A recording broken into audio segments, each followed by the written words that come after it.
Hi అండి. పొద్దున్నుంచి videos వస్తుంటే లేదండి. ఎందుకనంటే ఈరోజు పూజ అయింది. పూజ అవగానే బాబుకైతే క్యాంపింగ్ వెళ్ళాల్సి వచ్చింది. అందువల్ల అసలు ఇప్పుడు వరకు ఫస్ట్ నుంచి వాడిని అసలు నేను ఎక్కడికి పంపించలేదన్నమాట. అయితే క్యాంపింగ్కి వెళ్ళాలి, ఎన్సీసీ క్యాంపింగ్ అన్నారు సడన్గా. బాబు రెడీ అయ్యి వెళ్ళాడు. వెళ్ళి దింపొచ్చాను స్కూల్ దగ్గర.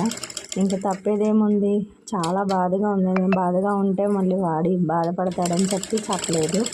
ఇంకా ఎలాగోలా పంపించాను అనమాట. ఇవాళ మేము బాధపడుతున్నాం అని చెప్తే రేపు పొద్దునాడు ఫ్యూచర్ గురించి కూడా ఆలోచించాలి కదా.